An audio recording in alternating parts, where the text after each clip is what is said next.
आज से 11.5 लाख वर्ष पूर्व त्रेता युग में भगवान रामचंद्र ने एक बहुत सुंदर प्रवचन किया। कथा से आप सब परिचित हैं कि 14 वर्ष तक भगवान रामचंद्र वन में गए, रावण का वध करके सब कुछ समाप्त करके भगवान रामचंद्र अयोध्या में वापस आए। राम का राज तिलक हुआ, भगवान राम अवध के अयोध्या के राजा बने और राजा बनने के बाद एक दिन उन्होंने अयोध्या की सारी प्रजा को बुलाकर एक बहुत बड़ी सभा भरकर प्रभु श्री रामचंद्र ने प्रवचन किया और उस प्रवचन का टॉपिक था सेकेंड चांस, मतलब दूसरा मौका। एक सुंदर मौके के ऊपर भगवान रामचंद्र ने प्रवचन किया और वही प्रवचन मैं आपको सुना।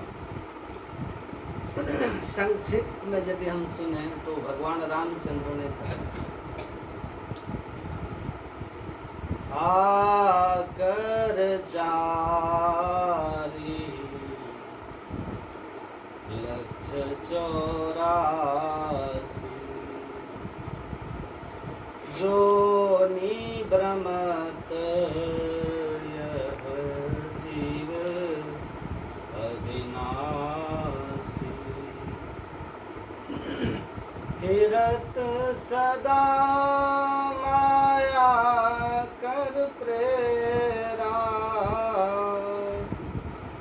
काल कर्म स्वभाव गुण घेरा। भगवान रामचंद्र कहते हैं, आकर 4,84,000 जोनि भ्रमत जीव अविनाशी।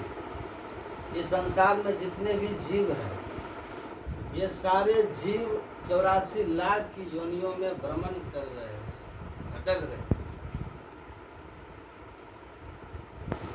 हम लोग भी 84 लाख प्रकार की योनियों में भटकते आए। उन 84 लाख योनियों को पद्म पुराण में बड़े विस्तार से कहा गया है कि 9 लाख योनि जल में, 9 लाख जल जा 9 लाख। कभी आँख में पहन कर अंदर गोता मारेंगे जल में तो कुछ जीव दिखाई देंगे। खैर, तो 9 लाख प्रकार के जीव जल में, 20 लाख प्रकार के पेड़ पौधे, 11 लाख प्रकार के छोटे मोटे कीड़े मकोड़े, 10 लाख प्रकार के उड़ने वाले और 30 लाख प्रकार के 4 पांव पर चलने वाले। भगवान रामचंद्र कहते हैं कि संसार का जीव ये सारे जन्म लेता है, अर्थात कभी गाय बनता है, कभी बैल बनता है, कभी गधा बनता है, कभी कुत्ता भी बनता है। हम लोग ये सब बन चुके हैं। और कुछ मान लो किसी को कुत्ते का प्रभाव ज़्यादा रह गया है तो मनुष्य बनकर भी वो याद आ जाता है। नहीं होता है। कभी बंदर का इफेक्ट ज़्यादा रह जाता है तो मनुष्य बनने के बाद भी थोड़ा सा वो इफेक्ट ये सब हम बन कर आए। भगवान रामचंद्र कहते हैं कि फिरत सदा माया कर प्रेरा, काल कर्म स्वभाव गुण घेरा। अपने कर्म के अनुसार जीव इन सभी योनियों में भटकता रहता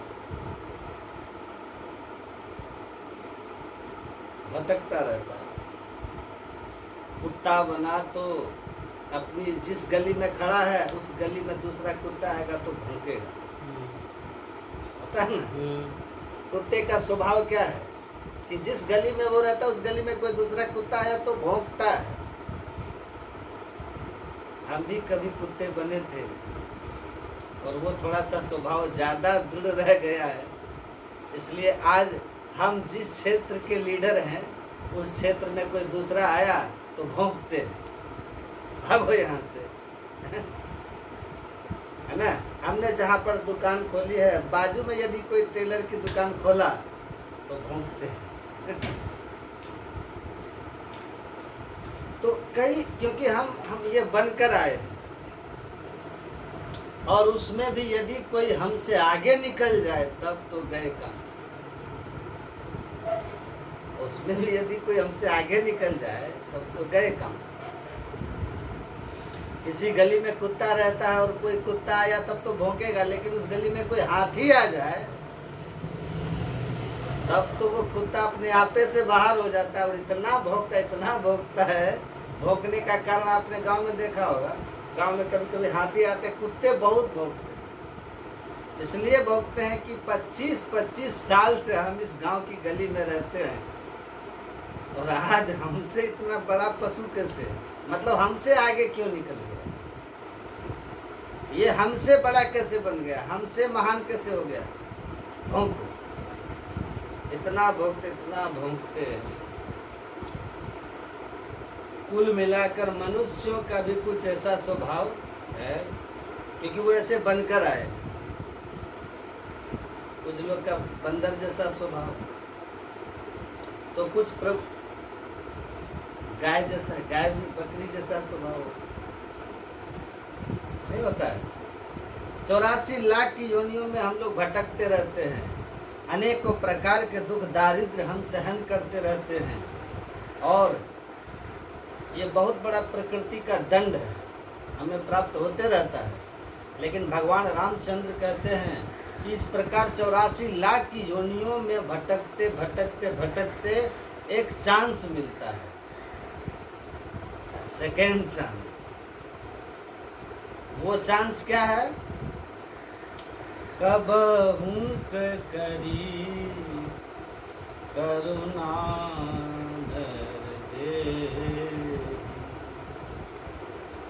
देत इस दिनु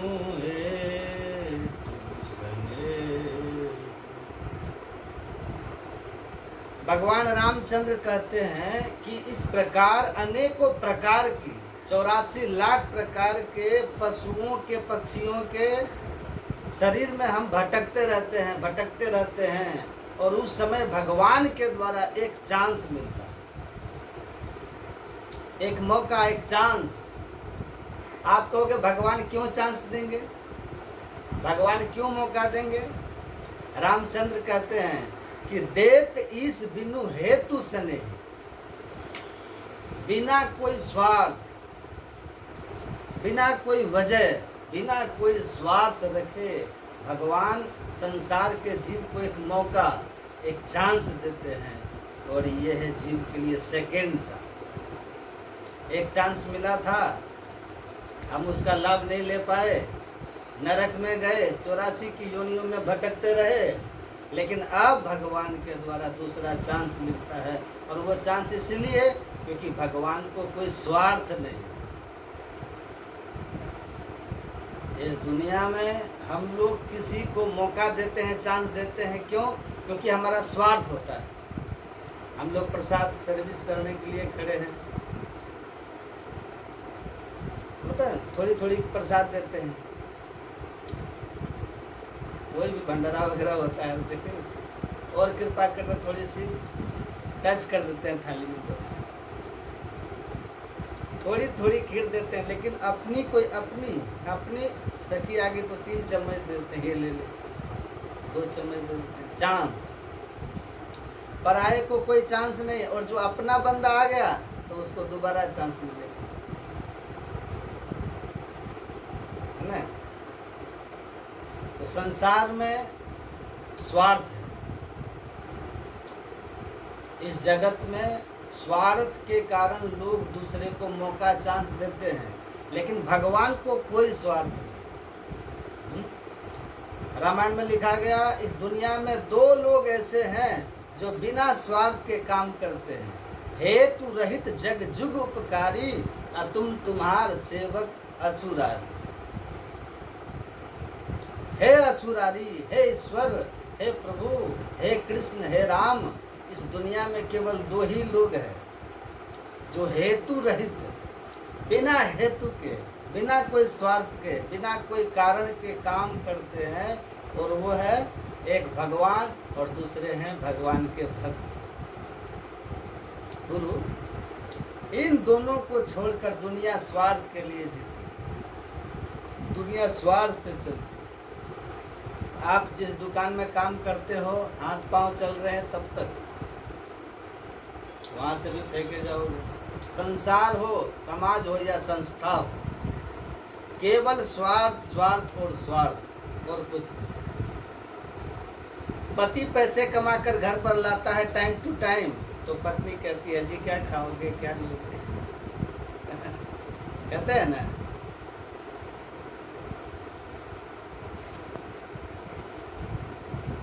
और जिस दिन धंधा मंदा हो गया और पैसे घर पर नहीं लेकर आए, पानी भी नहीं पी। स्वार्थ, आपकी बात मैं नहीं कर रहा हूँ, आप लोग बेटे बाप और बेटे के बीच में क्या है? बाप ने क्रेडिट कार्ड दे दिया, जब तक चलता है बेटा बाप को मानता है। जिस दिन क्रेडिट कार्ड का बैलेंस खत्म हुआ, बाप कौन बेटा कौन? स्वार्थ।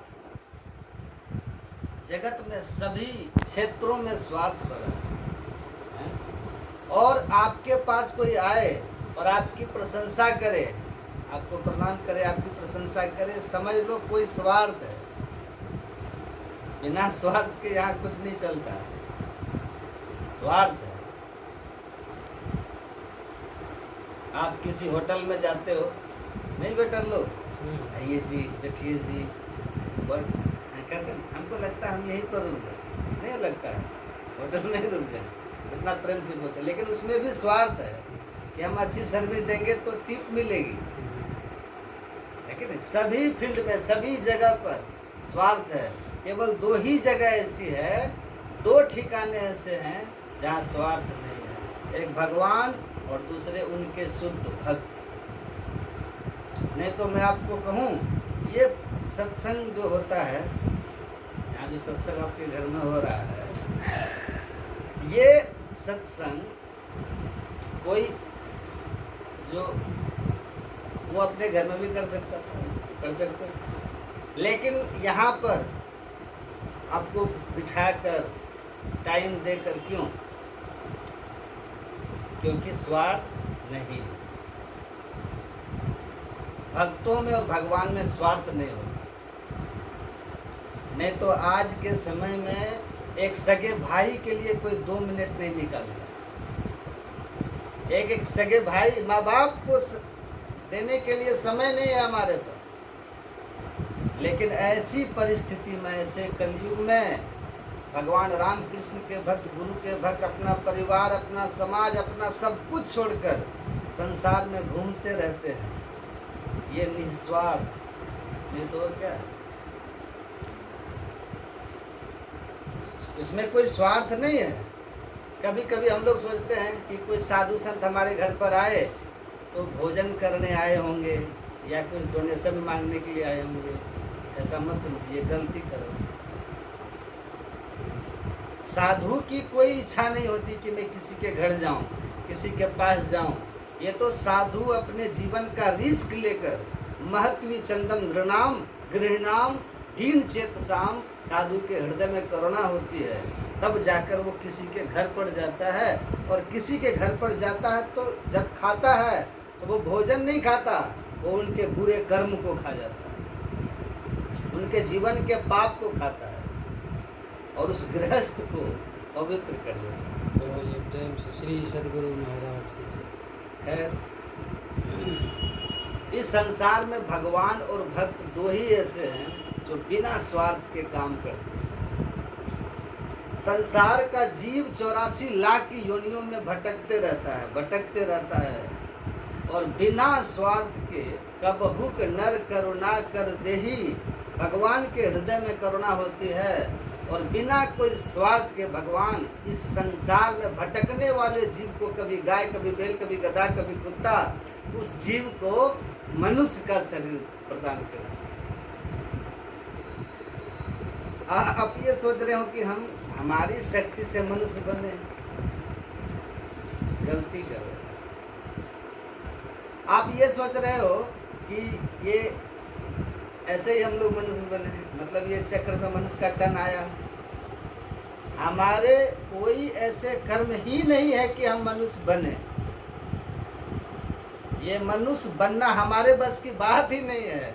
रामायण में भगवान रामचंद्र कहते हैं कि कब हुक नर करुणा कर देही।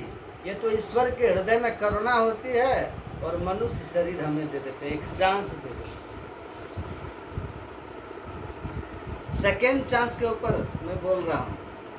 सबसे पहले मूल में यदि भेष में हम चले जाएं, भेष में, तो सेकेंड चांस और कुछ नहीं, ये मनुष्य जीवन मिलना यही है सेकेंड चांस। ये रोज रोज नहीं मिलता, ये बार बार नहीं मिलता। ईश्वर ने करुणा करके हम जीव को ये मनुष्य जीवन दिया, एक मौका दिया। अब जब चांस मिला है, मनुष्य जीवन मिल चुका है, तो क्या करना चाहिए? भगवान रामचंद्र कहते हैं, नर तनु भव बारिधि करु बेरो, सन्मुख मरुत्र अनुग्रह मेरो। ये मानो भगवान रामचंद्र दृष्टांत देते हैं कि कोई बहुत बड़ा महासागर है, हिंद महासागर, अटलांटिक महासागर, बहुत बड़ा महासागर हो और उस महासागर में कोई आदमी डूब जाए, समझिएगा, कितना भी अच्छा स्विमिंग जानता हो, महासागर को तो पार नहीं कर सकता। और उस महासागर में डूबे हुए गोता खा रहा है, डूब रहा है, और ऐसे डूबता हुआ आदमी बस अब आशा खो चुका है कि अब मैं मरने वाला हूँ। और ऐसे डूबते डूबते अचानक उसे कोई नौका दिख जाए, कोई नौका मिल जाए और नौका पकड़कर उस पर चढ़ जाए, तो उस महासागर में डूबते हुए वो बच सकते और उस सागर को वो पार कर सकते। भगवान रामचंद्र कहते हैं कि यह संसार सागर के समान है, यह संसार समुद्र के समान है, और हम लोग अनेकों प्रकार के जन्म लेकर इस संसार में डूब रहे हैं, गोता खा रहे हैं। और डूबते हुए इस संसार में हमको मनुष्य शरीर रूपी नौका मिल गई। ये ह्यूमन बॉडी, ये मनुष्य शरीर क्या है? एक सुदृढ़ नौका है। जैसे सागर समुद्र में डूबते हुए नौका मिल जाए तो समुद्र को पार करने की एक आशा हो सकती है, ठीक उसी प्रकार अनेकों प्रकार के जन्म लेते हुए मनुष्य शरीर मिल जाए तो समझो भव सागर को पार करने का एक चांस मिल गया। इस नौका पर सवार होकर सबसे पहले नौका चलाने वाला कोई कर्णधार अर्थात गुरु के पास हमें जाना चाहिए। ये जो चांस मिला है, ये जो मौका मिला है, इसे कैसे हमें सक्सेस करना चाहिए? गुरु के पास जाकर गुरु के मार्गदर्शन में भगवान का भजन करना चाहिए। कभी कभी हम लोग भजन तो करते हैं लेकिन किसी के मार्गदर्शन में नहीं करते हैं, और इसीलिए हमारा भजन समाज में उत्पात मचाता है। कलयुग में हम देखते हैं कुछ लोग भक्ति तो करते हैं लेकिन भक्ति कम और उत्पात ज़्यादा करते हैं, क्योंकि किसी के अंडर में नहीं है, गुरु के मार्गदर्शन में, गुरु के मार्गदर्शन में रहकर भजन करें। और इसी जन्म में ये जो चांस मिला है मनुष्य शरीर, इसी जन्म में इस भवसागर को पार करें। और अंत में अफसोस करते हुए कहते हैं भगवान रामचंद्र, जो न तरे भवसागर नर। इतना अच्छा चांस मिला है, अंत में भगवान रामचंद्र कहते हैं कि इतना सुंदर चांस मिला है मनुष्य शरीर, मनुष्य का जन्म, और फिर भी जो न तरे भवसागर नर समाज अस्पाई, सो कृत निंदक मंदमती आत्महन गति जाए। वह व्यक्ति अपनी आत्मा का हनन कर रहा है जो इतने सुंदर चांस को नहीं समझ रहा है और भजन नहीं कर रहा। तो भगवान ने हमें मौका दिया और हमें मनुष्य शरीर मिला। अब जब मनुष्य शरीर मिला है किसी गुरु के मार्गदर्शन में रह के भजन करें और इस भव सागर को पार करें। इस चांस को हमें समझना चाहिए, है ना। हम सबों को अपने विषय में विचार करना चाहिए, है कि नहीं। विचार कहते हैं किसको? विचार कहते हैं को मैं आया कहाँ से, को मैं आया कहाँ से, कित जाना कित सार, को मम जननी को मम पिता, या को कहिए विचार कि मैं कौन हूँ, आया हूँ कहाँ से और जाना है कहाँ, कौन मेरी माँ है, कौन मेरे पिता है। इसी ज्ञान को विचारना विचार कहलाता है। समझ गए कि मैं कौन हूँ। मैं जो कहते हैं हम लोग, ये मैं है क्या? अभी लोग कहते हैं, कोई कहते हैं कि मैं काला हूँ, मैं गोरा हूँ, मैं लंबा हूँ, मैं नाटा हूँ, कहते हैं ना। कोई कहते हैं मैं स्त्री हूँ, मैं पुरुष हूँ। फिर कोई कहते हैं मैं पिता हूँ, मैं पुत्र हूँ, मैं माँ हूँ, मैं पुत्री हूँ, मैं मामा हूँ, मैं भांजा हूँ। लोग ये सब कहते हैं, लेकिन ये सब जो आप कहते हैं ये सब शरीर के लिए कहते हैं। आपका शरीर लंबा है, नाटा है, मोटा है, दुबला है। शरीर से आप भले किसी के पिता हैं, किसी के भाई हैं, अथवा शरीर से ये सब आप हैं। शरीर आपका काला है, गोरा है, लेकिन आप कैसे हैं? नींद आ रही है? नहीं। आप क्या हैं? इसको जानना है। हमारे गुरु महाराज जी से किसी ने पूछा, ये मैं है क्या? ये मैं क्या है? आप पढ़िए महर्षि में ही पदावली, हमारे गुरु महाराज जी उसमें लिखे, पदावली में लिखे हैं, पढ़िएगा। तुम सूरज मैं किरण तुम्हारी, तुम वंशक मैं वंश हो, करहु अनुग्रह प्रीतम साहब, तुम वंशक मैं वंश, है ना भजन। करहु अनुग्रह प्रीतम साहब, साहब मतलब ईश्वर परमात्मा। वो जो ईश्वर परमात्मा है वे हमारे वंशक हैं, और मैं, ये जो मैं है ना, ये मैं उसका वंश। वो जो परमात्मा है वो अंशक है, और ये मैं उसका अंश। अंश क्या है? भगवान श्री कृष्ण गीता में कहते हैं, ममे वांशो जीव लोके जीव भूत सनातन। भगवान श्री कृष्ण कहते हैं, भगवान कहते हैं मेरा अंश। क्या है अंश? तो जीव। भगवान कहते हैं जीव मेरा अंश। तो इसी जीव को यहाँ मैं कर, शरीर को मैं नहीं कहा गया। जैसे आप कहते हैं ना मेरा कपड़ा, मेरा आभूषण, कहते हैं ना, तो आप आभूषण तो नहीं हो गए ना, आप कपड़ा नहीं हो गए ना। आप कपड़ा अलग, आभूषण आपका अलग है।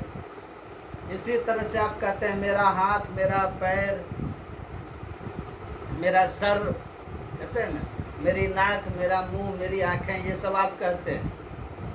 इसका मतलब ये हुआ कि आप अलग हैं, और पैर अलग है, हाथ अलग है, आँख अलग है, नाक अलग है, मुंह अलग है, ये सब अलग अलग है। फिर आप कहते हैं मेरा शरीर, इसका मतलब आप अलग हैं और शरीर अलग है कि नहीं? शरीर है जड़, आप और हम हैं चेतन। शरीर है मर, आप और हम हैं अमर। शरीर का नाश होता है, और आप और हम जो जीवात्मा हैं उसका नाश कभी नहीं होता। इसलिए भगवान श्री राम ने अपनी प्रजाओं से कहा था, आकर 4,84,000 योनि भ्रमति है जीव अविनाशी, फिरत सदा माया कर प्रेरा, काल कर्म स्वभाव गुण गिरा। अविनाशी है जीव, अविनाशी है। भगवान कहते हैं अविनाशी है जीव। शरीर का तो नाश होता है, पर ये जीव का नाश कभी नहीं होता। वही जीव मैं, जीव को ही मैं, अर्थात आप और हम क्या हैं? जीव हैं। हम लोग जीव हैं। अब हम लोग जो जीव हैं, ये जो मैं जीव है, ये आए हैं कहाँ से और फिर जाना है कहाँ? आने जाने वाले को क्या कहते हैं? मुसाफिर कहते हैं। आने जाने वालों को क्या कहते हैं? पथिक कहते हैं, मुसाफिर कहते हैं, यात्री कहते हैं। हम और आप मुसाफिर हैं और संसार में हम लोग आ गए।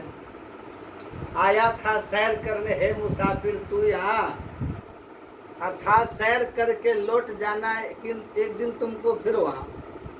सैर करना भूल कर निज घर बनाकर टिक गया, याद कर अपने देश की, परदेश में क्यों रुक गया? समझिए हम आए हैं कहाँ से और कहाँ फिर जाना है? अभी तो मुसाफिर बने हुए हैं, हम बने हुए हैं मुसाफिर। और यहाँ से संसार में आकर के हम अपना घर बना करके यहाँ हम रहने लग गए। हम वासी कहाँ के हैं? एक बार स्वामी विवेकानंद जी महाराज जो अमेरिका में थे, तो अपराह्न का इसी समय था, शाम की बेला